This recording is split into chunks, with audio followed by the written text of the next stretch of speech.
Dando continuidade, então, à mesa redonda 1, que tem o tema Interdisciplinaridade e Inovação na Graduação em Universidade de Excelência.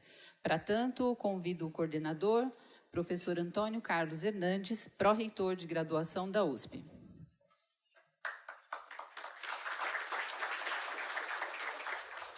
Professor Hernandes é professor titular do Instituto de Física de São Carlos da USP, é doutor em Física pela USP, com estágio na Universidade de Gênova, na Itália.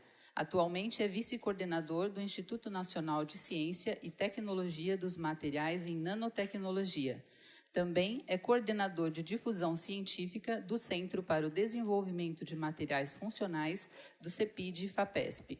É membro titular da Academia de Ciências do Estado de São Paulo e um dos fundadores da Sociedade Brasileira de Pesquisa em Materiais e da Associação Brasileira de Crescimento de Cristais. Foi também diretor do Instituto de Física de São Carlos da USP. Para completar a mesa redonda, convido agora os senhores palestrantes, professor Emanuel Zaguri Tourinho, reitor da Universidade Federal do Pará.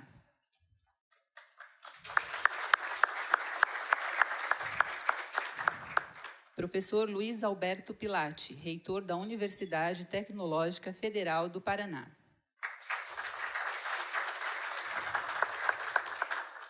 Professor Naumar Monteiro Filho, pró-reitor pró-tempore da Universidade Federal do Sul da Bahia. E agora convidamos os senhores relatores, professor Roberto Pacheco, pesquisador do Núcleo de Engenharia da Integração e Governança do Conhecimento da Universidade Federal de Santa Catarina. E a professora Meire Lobas de Castro, da Faculdade de Saúde Pública da Universidade de São Paulo.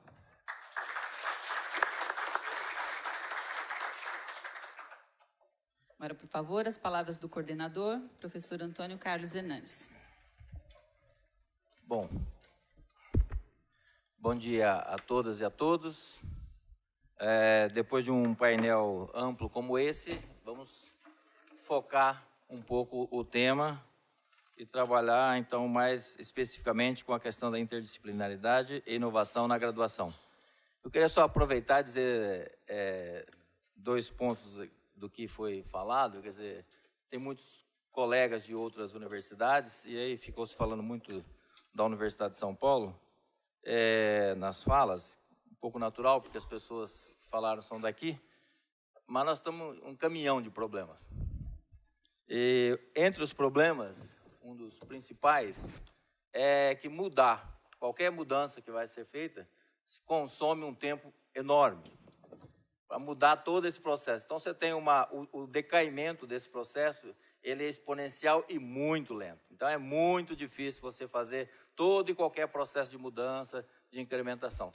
Só para vocês terem uma ideia, uma das primeiras ações tomadas pela gestão no ano de 2014 foi exatamente essa questão de você criar possibilidade de flexibilizar, para que os alunos pudessem, então, ter uma carga horária menor, para que os alunos pudessem decidir o que fossem fazer. Essa resolução ela foi aprovada em dezembro de 2014. Hoje nós estamos em maio de 2017, eu posso dizer a vocês que dos 177 cursos de entrada da Universidade de São Paulo, somente 3 fizeram alterações que você pode chamar de significativas nesse sentido.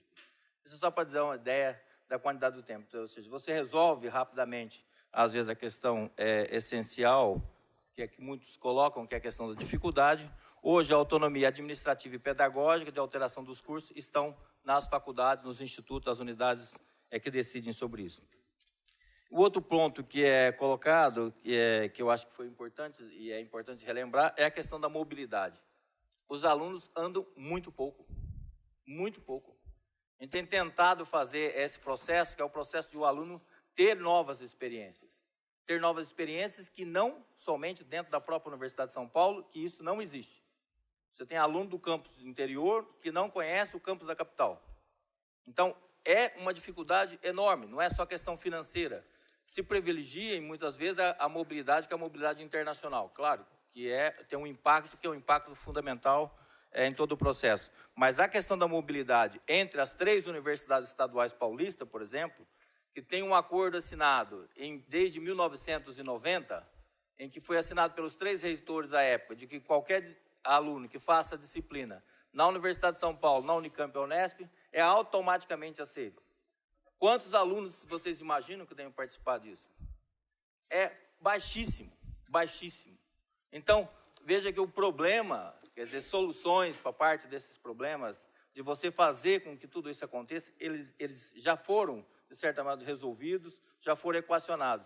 Mas fazer isso andar é uma dificuldade. É uma dificuldade de todos nós, por mais que vocês achem que quem está de plantão, às vezes não queira fazer, mas é muito pelo contrário. Então, aí tem uma série de outros comentários, e eu estou aqui só para coordenar, certo? Senão eu começo a falar aqui e não paro.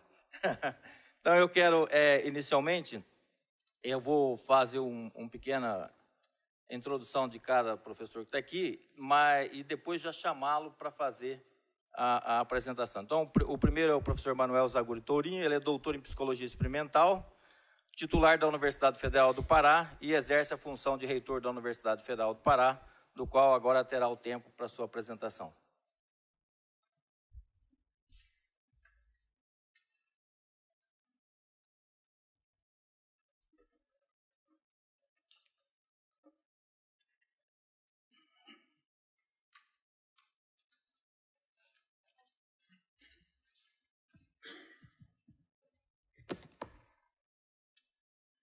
Alô, bom dia.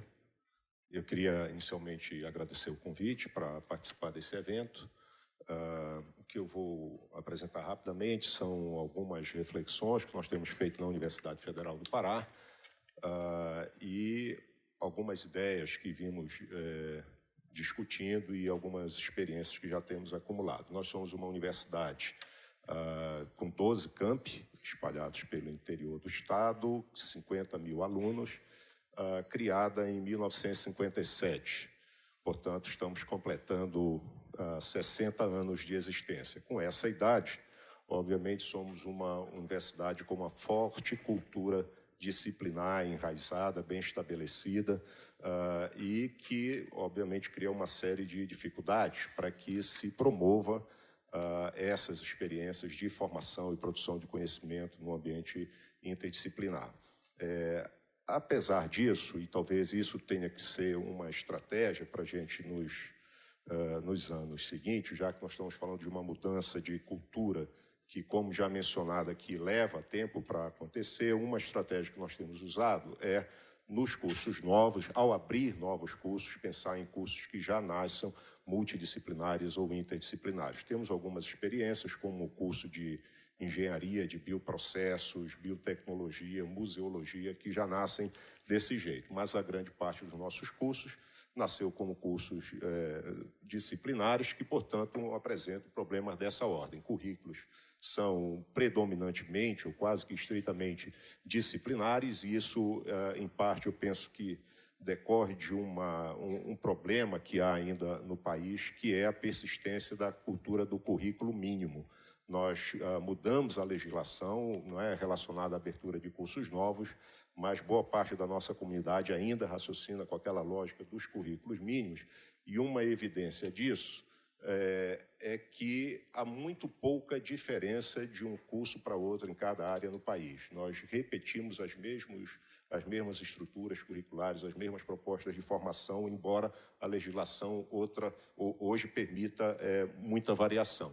Temos rigidez dos percursos formativos, o que nós consideramos problemático, o fato de que nós pegamos 40, 50 alunos de um curso qualquer, alunos que têm vocações próprias, curiosidades, interesses particulares, mas colocamos esses alunos durante 5 anos para fazerem absolutamente as mesmas coisas. E depois, quando eles saem, esperamos que eles sejam criativos, como se isso pudesse surgir desse modo.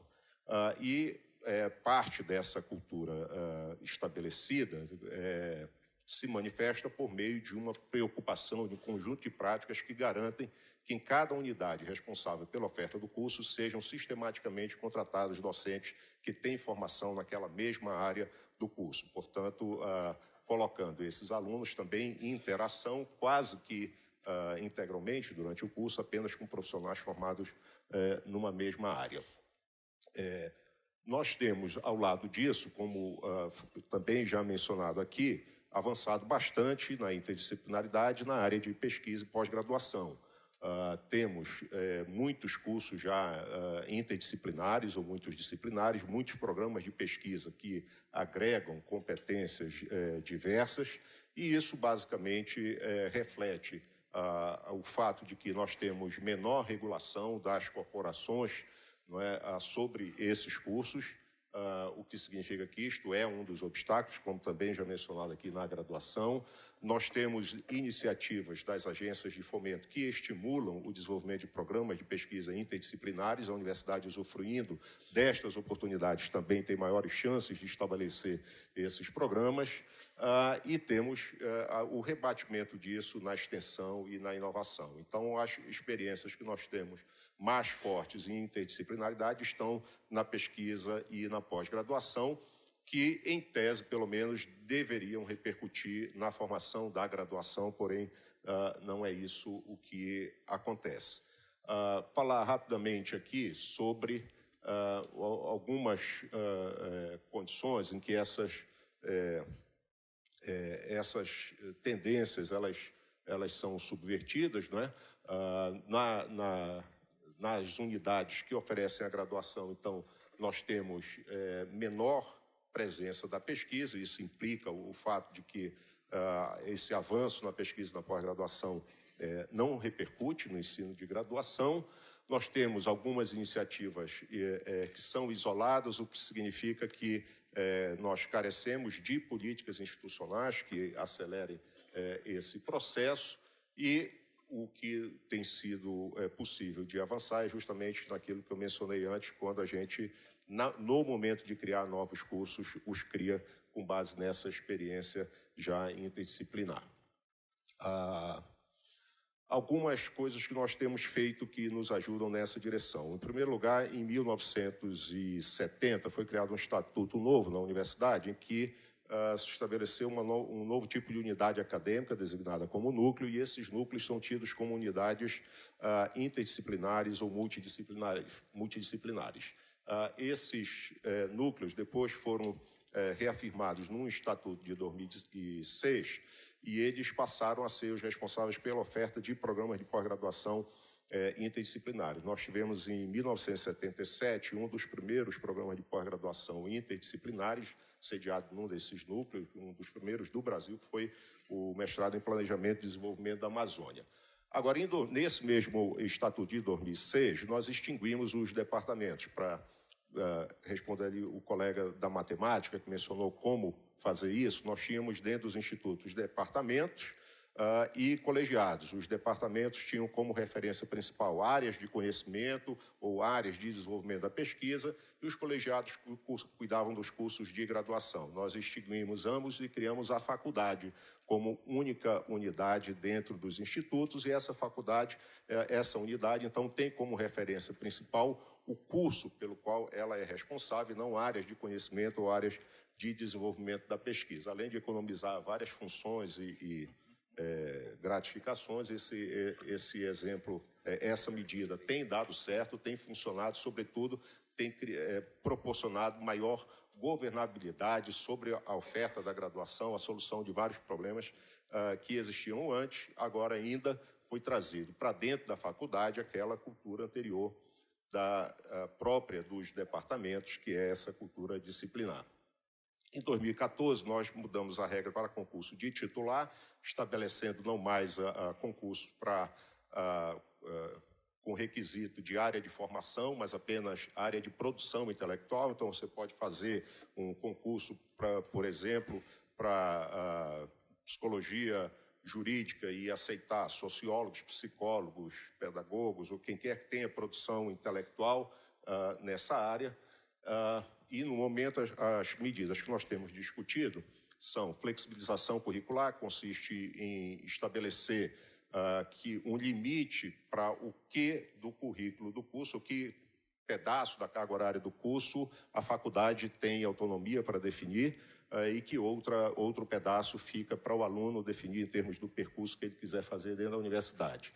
A revisão dos requisitos dos concursos para docentes, estendendo, portanto, aquela ideia de selecionar docentes por produção intelectual, não por área de formação. Temos programas que têm induzido e fomentado grupos de pesquisa interdisciplinares. Não vou poder detalhar isso aqui, mas nós damos um apoio considerável para esses grupos que começam a se instituir na universidade, e programas de mobilidade. Adotamos essas alternativas pela dificuldade em usar a estratégia dos bacharelados interdisciplinares, tal como experimentado na Bahia e na Federal do ABC. Nós tentamos isso num campus novo e temos tido uma série de dificuldades, algumas já conhecidas.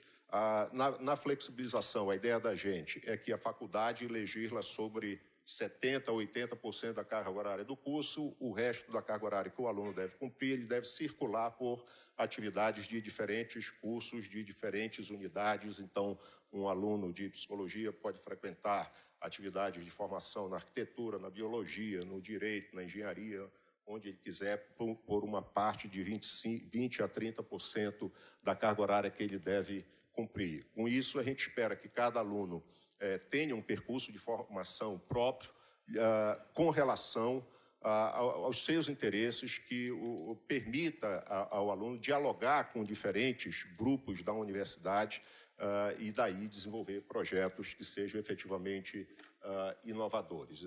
Estamos discutindo também o chamada curricularização do ensino da pesquisa, ou seja, dentro daquilo que as unidades vão estabelecer para os currículos, né, 70% da carga horária, que uma parte desta carga horária seja simplesmente atuar em projetos de pesquisa ou extensão, e o aluno poder se vincular a grupos de pesquisa quaisquer da universidade para cumprir essa parcela da carga horária. Com isso, nós esperamos que esses alunos, dentro de cada turma, os alunos tenham diferentes percursos formativos, interagindo com ambientes diversos, mas, apesar disso, nós pretendemos adotar uma coisa parecida com o que foi citado aqui da experiência de Harvard, que é programar algumas atividades específicas com temáticas transversais para dar como opção para o aluno frequentar dentro daquela carga horária. Alguns obstáculos aqui, a cultura, né, de padronização, que eu mencionei, dos cursos de graduação, o sistema de gestão. Nós não temos gestores da graduação formados para isso, e estamos começando uma experiência também de separar o que é gestão administrativa do que é gestão acadêmica, e pensamos experimentar a transferência dessa parte de gestão administrativa para, de fato, servidores que continuadamente, não trocados a cada 2 anos, se envolvam com as questões da gestão da graduação e iniciando um processo de avaliação. É isso. Muito obrigado pela atenção. Obrigado, professor.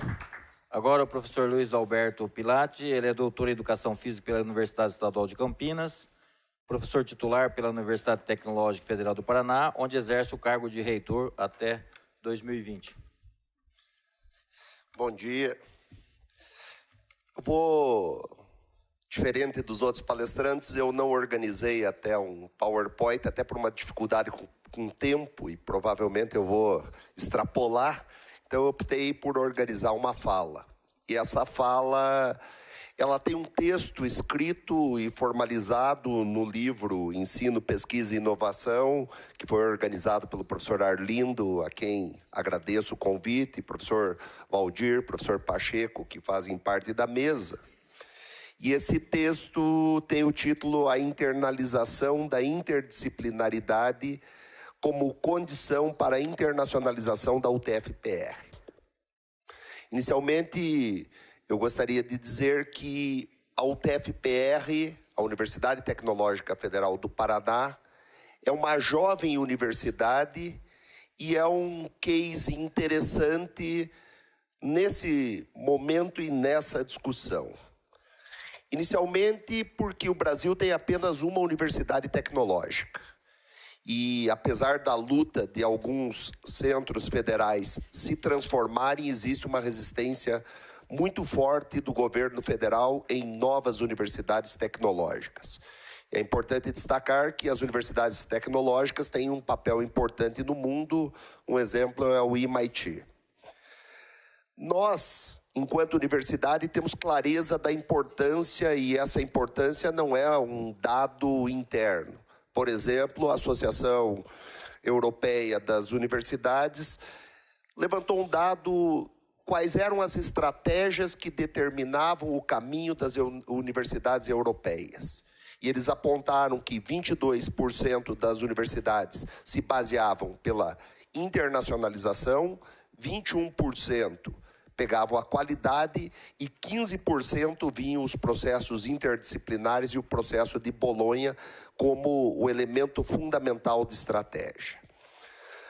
A UTF-PR tem pouco mais de 10 anos de história, mas tem o seu papel e sua importância como uma jovem universidade. E aí me permitam colocar 3 indicadores que conferem essa relevância. Nós, hoje, somos a instituição federal que mais oferece vagas de engenharia no Brasil. Nós, fundamentalmente, somos uma instituição que forma engenheiros. Nossos cursos de engenharia têm 100% de diplomação com universidades internacionais, particularmente as universidades da Europa. E temos um indicador que, mesmo como uma jovem universidade, nos orgulha. Frequentemente, enquanto IGC, no aspecto graduação, temos se situado entre as 20 mais importantes do Brasil. No ranking da Folha de São Paulo, que é o mais importante do Brasil, atrás da UFABC, como a mais importante jovem universidade brasileira, a UTF-PR aparece como a segunda jovem universidade. E foi uma universidade que nasceu diferente. No seu DNA, a inovação estava presente. E era uma universidade que nasceu para ser e estar próximo do segmento industrial. No tripé que envolve aí a indústria, o setor privado e o ensino, a universidade, a ideia era se aproximar muito desse setor industrial. E confesso que nós estamos enfrentando algumas dificuldades, esse não é um case vencido, e a ideia dessa apresentação é relatar um pouco do que está sendo feito e algumas alternativas que estão sendo propostas na direção da interdisciplinaridade. Primeiro, gostaria de registrar que o sistema federal, ensino superior, é o sistema mais importante do Brasil. Hoje podemos considerar que temos 5 universidades de classe mundial, particularmente 3 do estado de São Paulo e 2 federais, mas pela dimensão e amplitude. E nesse sistema hoje nós temos um problema muito sério. Mais que avanços na área interna, nós estamos enfrentando um problema que é para pagar a conta de luz e a água. Hoje a situação das universidades é de extrema complexidade. Dentro da UTF-PR, com essa ideia de aproximação do setor industrial e muito com o ponto de vista e a perspectiva que o Brasil, ainda que seja um país que produz inovação, ele produz muita inovação incremental e pouca radical, se tentou produzir uma ideia que deveríamos partir para um modelo mais próximo da indústria e um modelo interdisciplinar. E a grande questão foi como fazer. Nós elaboramos uma comissão de inovação curricular e ela começou a trabalhar particularmente também com a orientação da internacionalização. São 2 elementos interligados. E entre as constatações que tivemos, não é fácil até dizer isso, mas percebemos que nenhuma instituição é tão inovadora quanto a universidade. Mas também poucas instituições são tão refratárias à inovação. Todo mundo apontava que a interdisciplinaridade era algo a ser buscado, algo a ser feito. Qualquer iniciativa prática para se fazer, como os exemplos relatados aqui, produziram reações. O professor entende que a sua disciplina é a disciplina mais importante do curso, tem que ter a carga horária triplicada e existiu e encontramos de forma muito forte uma reação dos professores à visão interdisciplinar. O entendimento que se tem que fazer desde que não seja na sua disciplina. E aí estamos enfrentando problemas que pareceram muito próximos do que a Europa enfrentou antes do Tratado de Bolonha. Recebemos recentemente na UTF-PR em torno de 10 a 15 reitores de universidades europeias e foi colocado que esse problema existia tal qual existe aqui. E a solução que eles encontraram, e particularmente com o Tratado de Bolonha, e essa foi uma posição de alguns reitores de forma muito enfática, foi uma imposição de cima para baixo. E aconteceu muita resistência, mas o entendimento é que essa imposição trouxe avanços significativos. E não existe nada de muito novo do que já foi colocado até aqui. As limitações são exatamente as mesmas e conhecidas. O pressuposto básico é que o aluno estava tendo muito em sala de aula e muito pouco para estudar, muito pouco tempo de trabalho. Quando avançamos nas duplas diplomações, constatamos um problema muito sério para essas duplas diplomações e tivemos que enfrentar. Percebemos que a carga horária dos nossos cursos eram muito superior aos dos cursos semelhantes na Europa.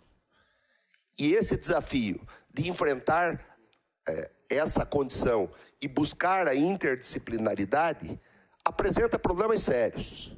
Um dos problemas sérios são os problemas legais, que nós temos que enfrentar barreiras que nos limitam. E vamos lá, uma universidade que nasceu com o DNA da inovação enfrenta problemas legais de legislação e nem mesmo leis que teoricamente vieram para facilitar esse processo têm permitido o avanço da universidade. Hoje fica quase que inviável a universidade dialogar com o setor industrial por limitações legais. A burocracia é muito grande. E a burocracia não é apenas interna, e não é apenas externa, é também interna. Isso também já foi falado, e uma das coisas que entendo como principal, a universidade proteger o tempo do seu pesquisador não está acontecendo. Nós estamos impondo muita burocracia, mais exigências e temos poucas possibilidades de fazer. Falta um planejamento estratégico do Estado, falta um investimento. Antes que me mostrem a placa de encerrar, eu gostaria de relatar uma experiência que entendo que a UTF-PR, ainda como uma jovem universidade, está fazendo nessa direção interdisciplinar e já sendo a instituição que mais oferta vagas de engenharia do Brasil. Nós chamamos de Engenheiro 3i. O Engenheiro 3i é uma parceria que estamos fazendo com as universidades francesas. O 3i quer dizer inovação, quer dizer indústria e quer dizer interculturalidade. Nós pretendemos, a partir de projetos específicos, dar essa formação para nossos engenheiros que desenvolvam projetos inovativos em parceria, conhecendo outras culturas voltadas fortemente à inovação dentro do sistema industrial. Esse projeto já teve 2 seminários e nós estamos colocando em prática, e a perspectiva efetivamente é interdisciplinar, e temos expectativas muito grandes que esse projeto venha a produzir um modelo que devemos seguir. Volto a afirmar, a Universidade Tecnológica Federal do Paraná enfrenta desafios mesmo tendo a clareza que não é simples, nós estamos buscando. E as reações e os desafios que enfrentamos têm tido limitadores, tanto internos como externos, como já destaquei. Já me deram a placa de tempo esgotado, como eu previa ainda tinha coisa para falar, mas agradeço aí. Muito obrigado. Muito bem. Passamos agora ao professor Naumar Monteiro de Almeida Filho, professor titular de Epidemiologia do Instituto de Saúde Coletiva da Federal da Bahia. Foi reitor dessa universidade de 2002 a 2010. É reitor pro tempore da Universidade Federal do Sul da Bahia. Por favor, professor. Bom dia. Bom dia. Eu queria agradecer o convite, responsabilidade única e exclusiva do Arlindo, e risco também. Eu preparei um texto, já enviei para Arlindo, aproveitei muitas horas vagas que a função de reitor propicia. Aliás, é uma função que eu recomendaria para a formação de todos os professores universitários, pesquisadores e acadêmicos, é muito instrutivo. Eu vou só ler o primeiro parágrafo, porque eu não vou ler o texto. O primeiro parágrafo diz o seguinte: Hilton Japiaçu, um dos mais fecundos pensadores brasileiros, recentemente falecido e infelizmente quase esquecido, definiu a radicalização do pensamento disciplinar, que promove fragmentação dos conhecimentos e a especialização das técnicas como uma patologia do saber.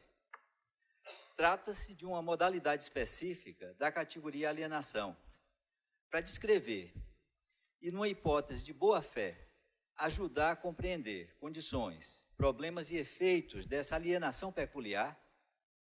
Muitos usam a metáfora das disciplinas científicas como caixinhas. Como remédio para essa patologia, disse, quase sempre retoricamente, muitas vezes sem convicção, precisamos pensar fora das caixas. O tema deste evento indica um movimento nessa direção, sugerindo interdisciplinaridade e inovação como estratégias de superação dos constrangimentos do pensamento disciplinar na formação universitária. Proponho, nesta oportunidade, uma reflexão mais livre sobre essa questão, buscando, se possível, construir um argumento em favor da convivência criativa como estratégia de formação de sujeitos de conhecimento mais críticos de si e de seus mundos possíveis. Em outras palavras, sujeitos emancipados e, dessa maneira, conscientizados de seus papéis históricos, sociais, políticos e acadêmicos. Aí eu, derivando do texto, preparei uma exposição que eu também não vou fazer, pelo menos parte dela, onde implicava essas distinções iniciais e duas definições, até fazendo uma intervenção sobre o título. Interdisciplinaridade já existe e já não dá conta do que o mundo quer. Então, na interdisciplinaridade tem uma superação possível. Uma transdisciplinaridade, trans como ir além, como ação e como projeto de conhecimento. Também não vou falar disso, são sugestões de se pensar conceitualmente a questão, mas eu acho que vale a pena indicar que a gente está falando de modalidades de saberes e práticas e não campos, espaços, lugares e coisas instituídas.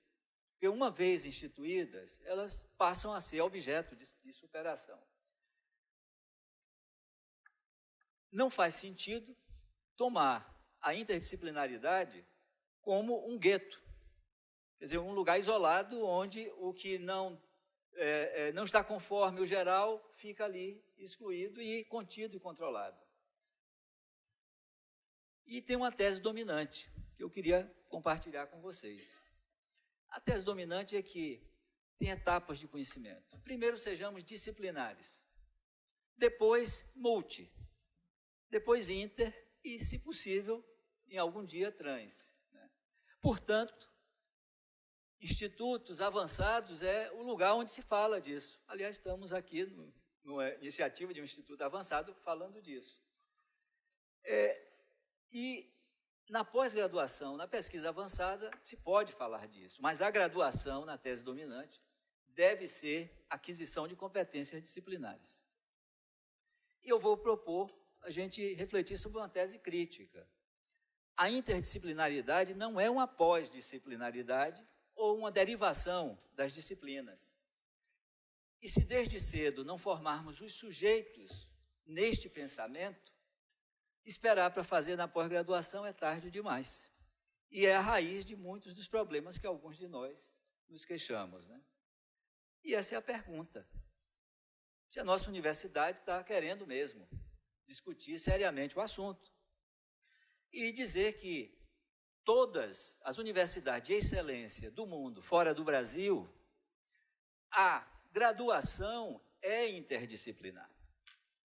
Então, se alguma universidade brasileira pretende consolidar sua posição entre as universidades de classe mundial, tem que pensar seriamente na estrutura curricular da graduação.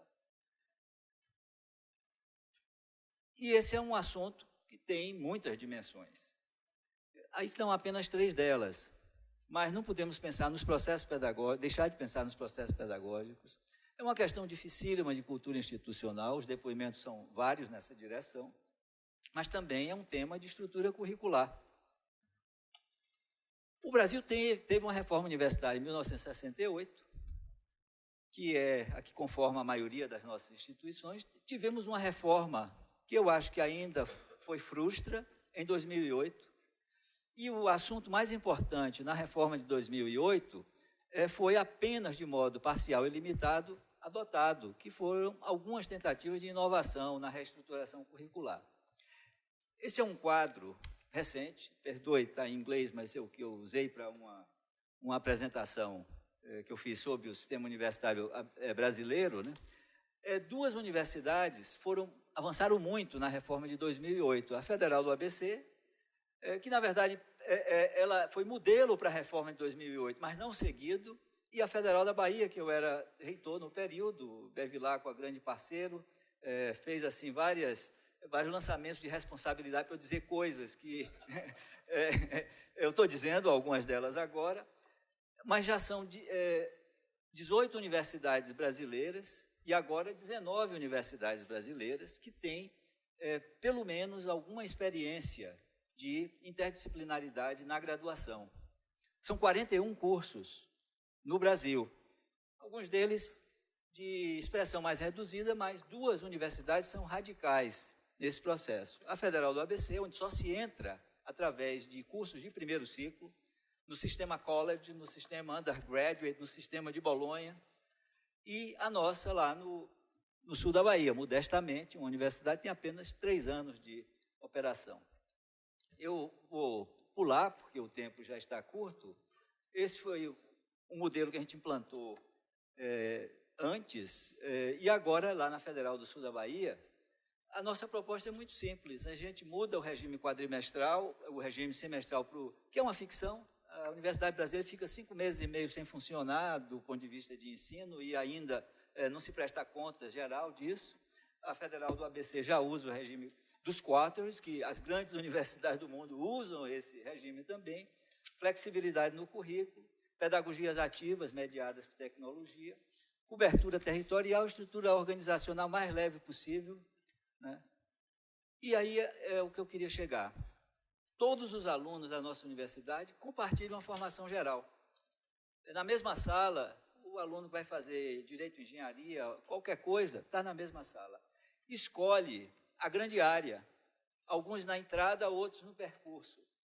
Essa grande área, humanidades, artes, ciências, saúde, corresponde, numa versão mais local, ao BA e o BS, né? Essas são as 2 grandes áreas de formação na entrada da universidade. E a docência, que é uma carência em nossa área. Depois é que os estudantes escolhem áreas de concentração, majors, segundo as áreas de concentração, minors, e aí fazem opções e entram nos cursos, numa estrutura que é mais ou menos assim. Uma certificação de formação geral, que ele sai e volta a qualquer momento de sua vida para prosseguir. As 4 grandes áreas, mas ele pode até entrar na nossa universidade em uma área básica de ingresso sem escolha.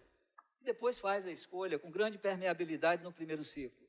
E depois é que entram para a formação nas profissões, com duração regulada pela legislação e ganham depois uma terceira certificação.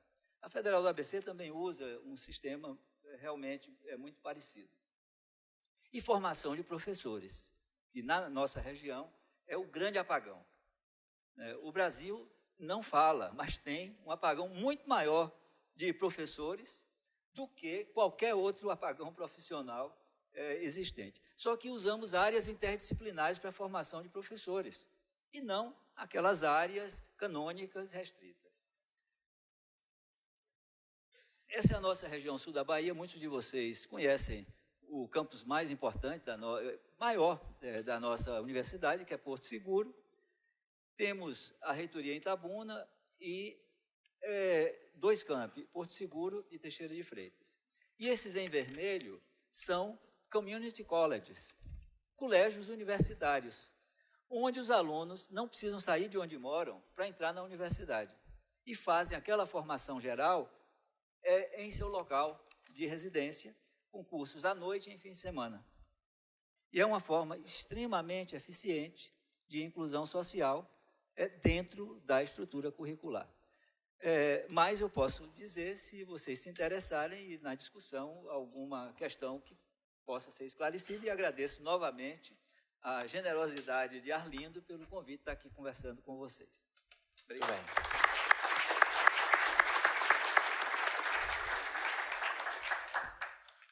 É claro que cada tema desse sempre... todos queriam 3 reitores aqui com experiências nas suas universidades, um tema que é um tema abrangente, mas nós estamos com um problema sério de programa e temos mais ainda uma mesa redonda relacionada à pós-graduação. Então nós vamos tentar trabalhar com 6 questões e ver se a gente fecha em mais 10 minutos para não ficar tão tarde assim. Por favor, começamos lá, depois o professor aqui e aqui. Vamos 3 primeiro. Coordenar a mesa com falta de tempo, procura. Cláudio Abert, da Coop UFRJ. Primeiro eu queria cumprimentar o Arlindo pela belíssima ilustração da nossa diversidade regional. Essa mesa é composta aqui, por querer ou não sei, mas realmente todas as regiões do Brasil, e se contar o Roberto também, o Sul está ali na mesa. Então, foi muito interessante essa composição e, por consequência, as questões levantadas. Então, a primeira coisa que chama a atenção é o seguinte, remetendo à observação inicial do coordenador do IEA, de alguma forma, as respostas à questão que universidade nós queremos. Então, essa questão é fundamental e é pano de fundo para qualquer discussão que a gente tem aqui.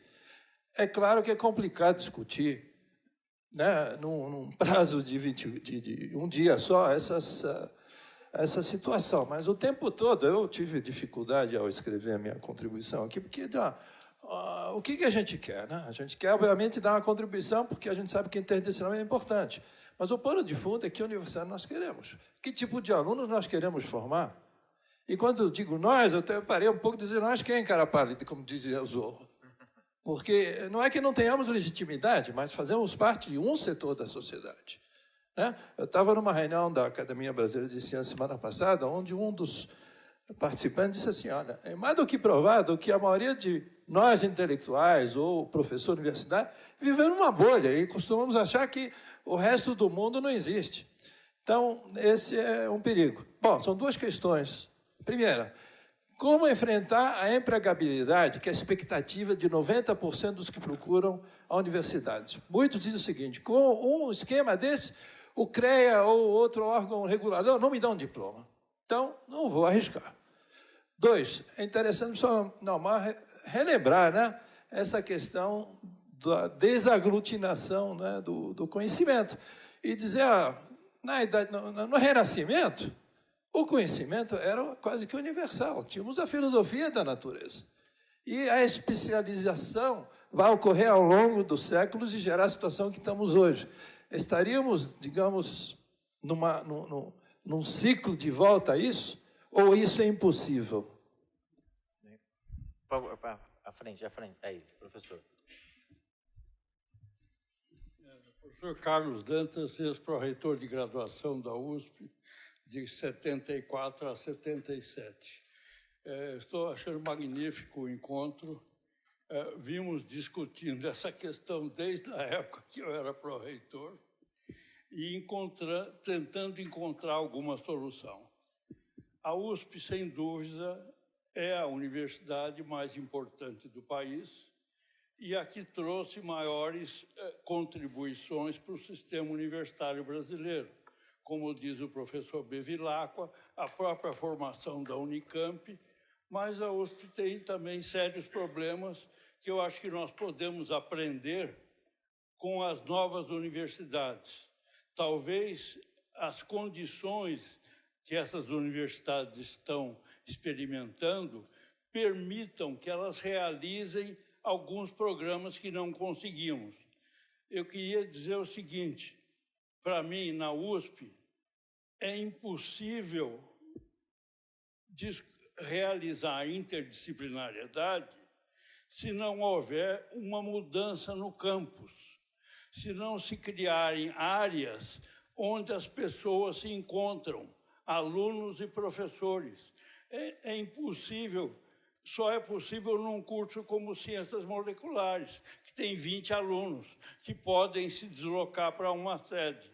Mas se nós pensarmos que nós vamos dar um curso de estatística saindo da matemática, indo para educação, ou um curso de física saindo da física, indo para veterinária ou para ECA, é totalmente impossível. Então, nós precisamos trabalhar, e eu lembro que esse propósito está no decreto de fundação da USP, de 34. Só que a formação da cidade universitária demorou tanto tempo e sofreu tantos percalços, quer dizer, e tantas mudanças de rumo, que algumas áreas que eram dirigidas ou preparadas para o encontro não ocorreram. Hoje a USP tem grandes avenidas, os automóveis realmente se comunicam, mas as pessoas pouco. Então, eu acho que é fundamental a gente encarar esse problema. Eu acho que as soluções conceituais, certamente esse seminário terá uma grande quantidade para serem discutidas e implementadas. Eu me lembro, só para finalizar, que nos anos 60, 70, quando montávamos o bacharelado em estatística, nós fizemos contato com a saúde pública e com a FEA, para termos módulos, pelo menos alguma coisa que o estatístico sabendo, e com a biologia, conhecendo das áreas substantivas. Eu não sei porquê, mas a FEA deixou de dar esses cursos para nós. Os outros acabaram se extinguindo por questões burocráticas, dificuldades de trânsito e assim por diante. Então, o que eu gostaria de realçar é que toda experiência nova deve olhar para o espaço físico, que o encontro entre as pessoas é fundamental. Eu sou formado em física pela Maria Antônia, e lá nós tínhamos uma mini-universidade. E nós não tínhamos no currículo nenhuma disciplina das outras áreas, de letras, de filosofia, mas nós vivíamos esse ambiente. Então, eu acho que isso é fundamental, o encontro entre as pessoas, ainda mais hoje, que se faz tudo à distância. Muito bem, professor.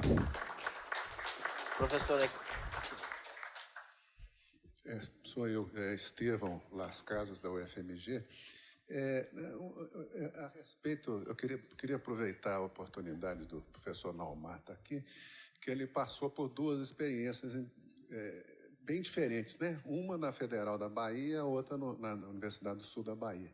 E que, no caso da USP aqui, a gente passa por, eu imagino que exista um problema parecido com o que a gente tem lá na UFMG, que é na situação de que algumas iniciativas no sentido da interdisciplinaridade são tomadas, você esbarra com a sobrecarga grande que existe dos docentes em termos de atividade já.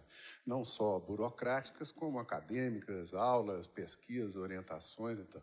Então, teve um caso, por exemplo, que nós tentamos botar uma disciplina de biologia celular na engenharia.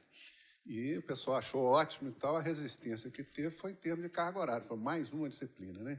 E a outra coisa, agora, por exemplo, nós estamos tentando fazer um doutorado de estudos brasileiros. E aí, além da questão do tempo que nós estamos tentando resolver, como a carga horária é pequena, e mais pesquisa e menos aula, existe a questão da CAPES, porque tem muita gente que por exemplo, participa de programas 6 e 7, e eles ficam com medo de ter que dividir a produção e prejudicar os cursos de excelência que eles estão com um projeto novo e interdisciplinar. Era isso. Muito obrigado. Eu vou passar aqui aos colegas da mesa, mas já avisar antes que eles vão responder as perguntas e já fazer as considerações finais, porque nós estamos com um tempo muito fora do cronograma aqui, então a organização pediu para que a gente encurtasse e depois vamos ter tempo para discutir fora. Então, professor Emanuel, primeiro. Oi. Bom, eu vou só comentar duas coisas rapidamente. Essa questão da sobrecarga do trabalho docente, o professor Estevão mencionou, ela, na nossa estratégia, ela não acontece porque, ao flexibilizar os currículos, cada unidade reduz em 30% a oferta de cursos para os seus próprios alunos. Então, basicamente, o que a gente quer? A faculdade que oferta o curso, ela é responsável só por 70% da carga horária, nós esperamos que 20% seja para o aluno se engajar em projetos de pesquisa e extensão, ela vai programar atividades de ensino em sala ou em outros ambientes, 50% dessa carga horária, com isso a unidade também tem capacidade de atender essas demandas de outras unidades. Com respeito à questão que o professor Cláudio levantou, da empregabilidade, nós vemos essa dificuldade na experiência que nós tivemos do BI de Ciência e Tecnologia, num campus novo. E aí o que acontece? Os alunos entram com esta preocupação, fazem 1 ou 2 anos de bacharelado em Ciência e Tecnologia e prestam vestibular para Engenharia, né? E aí isso sai. Então, o que é a estratégia com a qual a gente está trabalhando? Agora, alternativamente, criar cursos multi- ou interdisciplinares que têm terminalidade, como esses que eu mencionei, Engenharia de Bioprocessos, Museologia, Biotecnologia. Eram esses comentários. Obrigado. Professor Luiz. Também na mesma linha e agradecendo aí primeiro ao Arlindo para o convite. As colocações aqui são importantes e não tem uma solução óbvia. A questão da empregabilidade é uma questão que nos incomoda muito. Nós tentamos inovar muito nas engenharias, com novas engenharias, e acabamos em algum momento com os problemas que nos deparamos com os conselhos que acabavam não aceitando os diplomas, tendo que recuar para as engenharias muito mais tradicionais, e somos hoje uma universidade que nossos alunos saem com praticamente 100% de empregabilidade. E enfrentamos outros problemas. Nós começamos nossa história com a tecnologia. A tecnologia foi um curso que nós víamos como muito positivo e necessário para o país, com possibilidades diferenciadas, e começou a resistência interna desde os concursos que nós fazíamos, que os nossos departamentos acabavam não aceitando os nossos tecnólogos formados dentro da instituição. O mercado também não aceitou. E esse trabalho tem que ser feito, e veja, não é a vontade da direção. Ainda que não concorde com esse recuo para as engenharias tradicionais, ele acabou acontecendo na direção de dar empregabilidade para o aluno. Dessa forma, entendo que temos muitos problemas internos para enfrentar. São problemas desde a resistência do professor até normativas, enfim. E problemas externos. E os problemas externos passam desde os conselhos de cada curso até problemas efetivamente da legislação. Recentemente, as universidades federais, sem entrar no mérito da questão, vivenciaram um problema interno que acabou tendo a sua decisão não nos plenários da Câmara, e sim no Supremo Tribunal. Nós começamos a ter nossa vida balizada por acórdãos.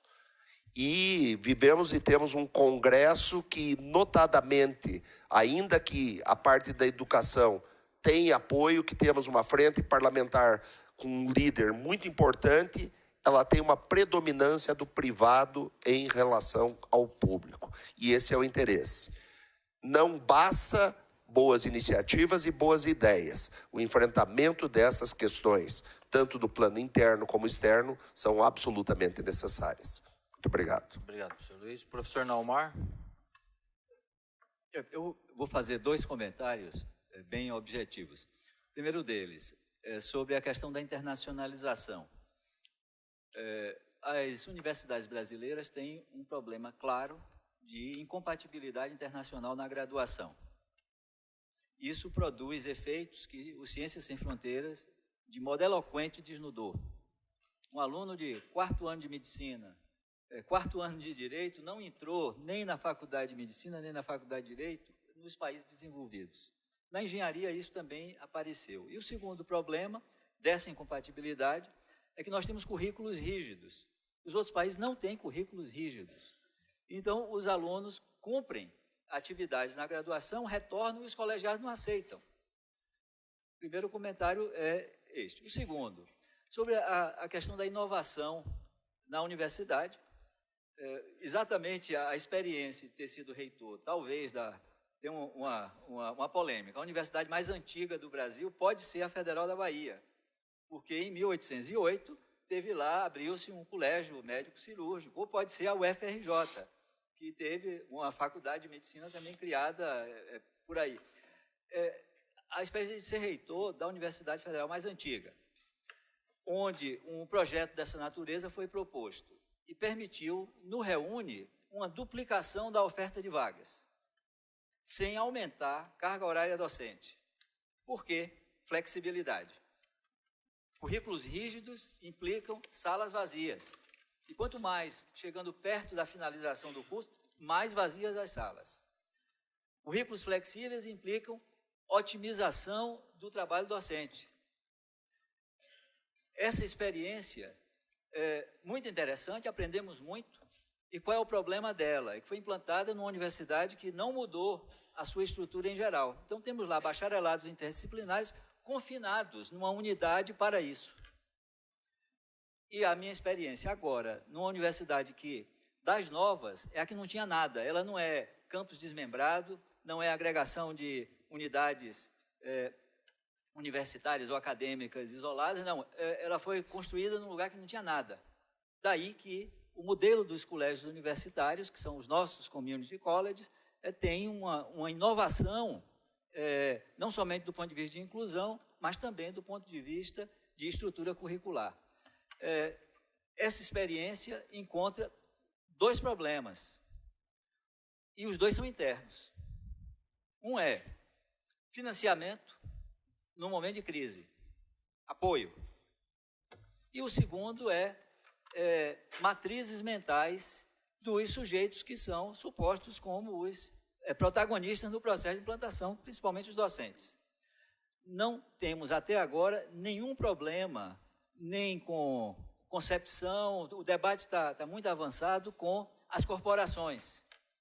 Esse modelo de ciclos é um modelo que ele consegue incorporar todos os requisitos legais. Eu posso até dizer que as universidades brasileiras são mais tímidas do que a legislação brasileira, e em especial nas áreas tecnológicas, onde a desregulamentação é quase que um mantra,